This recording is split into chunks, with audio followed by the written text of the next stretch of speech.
Thank you, Mr. President. Israel's 1.5 million Arabs, whatever challenges they face, enjoy full rights to vote and to be elected in the Knesset. They work as doctors and lawyers. They serve on the Supreme Court. Now, I'd like to ask the members of that commissioned that report, the Arab states from which we just heard, Egypt, Iraq, and the others, how many Jews live in your countries? How many Jews lived in Egypt, Iraq, Jordan, Kuwait, Lebanon, Libya, Morocco? Once upon a time, the Middle East was full of Jews. Algeria had 140,000 Jews. Algeria, where are your Jews? Egypt used to have 75,000 Jews. Where are your Jews? Iraq, you had over 135,000 Jews. Where are your Jews?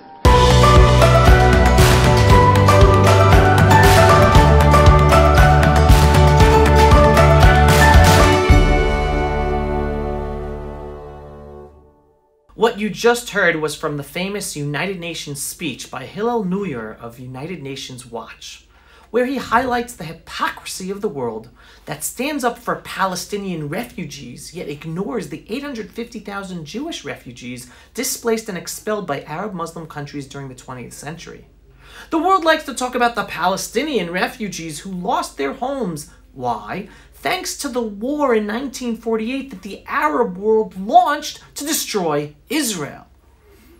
Around 750,000 Arabs were displaced from their homes due to that war. Yet, even though the Arab states started the war, and even told many of the Arabs living in their homes in the Jewish state of Israel to leave their homes so that the Arab armies can easily focus on murdering the Jews and throwing them into the sea, still the world blames Israel for the creation of the refugee problem. Yet, the world always ignores the Jewish refugees. Around 850,000 Jews were displaced and expelled from Arab Muslim countries, and the world has been silent.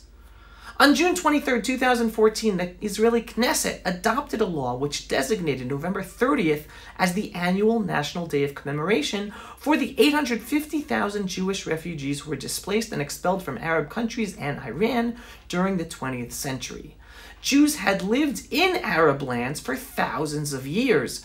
Many of the Jewish communities in the Arab lands even preceded the creation of Islam back in the 7th century. Some of these communities were over 2,500 years old. But with the rise of Arab nationalism in the 20th century, together with their desire to destroy the Jewish state of Israel, the Arab regimes began a campaign of massive violations of the rights of their Jewish citizens. Arab states expropriated property of their Jews, denaturalized, expelled, arrested, tortured, and even murdered many of their own Jewish citizens. Prime Minister Benjamin Netanyahu at the time stated, at the time the law was passed, stated, quote, "Today, for the first time, we are marking the exit and deportation of hundreds of thousands of Jews from Arab countries and from Iran in the years following the establishment of the State of Israel. It is not for nothing that this day is marked on the day after the 29th of November. The Arab countries, which never accepted the United Nations Declaration on the establishment of a Jewish state on November 29th, compelled the Jews living in their territories to leave their homes while leaving their assets behind. In several instances, the deportations were accompanied by pogroms and violence against Jews. We, the State of Israel, have acted and will continue to act so that they and their claims are not forgotten," end quote by Prime Minister Benjamin Netanyahu back in 2014. More than 265,000 Jews lived in Morocco, the largest Jewish community in the Muslim world, back in 1948. In June 1948, 43 of them were murdered in pogroms. Today, only 2,000 Jews remain. 1 million Israelis are of Moroccan descent, 11% of Israel's total population. Let's move on to Iran. Some 150,000 Jews lived in Iran in 1948. Anti-Jewish hostility drove tens of thousands of them to leave following Israel's establishment. Immigration increased dramatically following the Islamic Revolution in 1979. Today, only 8,300 Jews remain in Iran. Algeria? Around 140,000 Jews lived in Algeria in 1948. The Algerian Jewish community dated back to the Roman period. Today, no Jews remain in Algeria, the majority having fled to France and Israel. Iraq?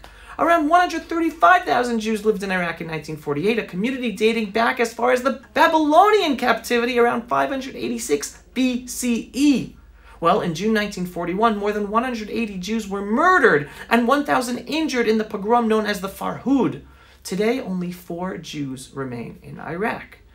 Egypt, 75 to 80,000 Jews lived there in 1948. After Israel's establishment, Jews were declared enemies of the state, and 1,000 were imprisoned. Thousands were forced to leave and had their property confiscated. Today, only an estimated 12 Jews remain in Egypt. As my friend David Collier tweeted, "Today is Jewish Refugees Day. My father-in-law's family were forced to sign over their possessions and leave Egypt. My mother-in-law fled persecution in Morocco.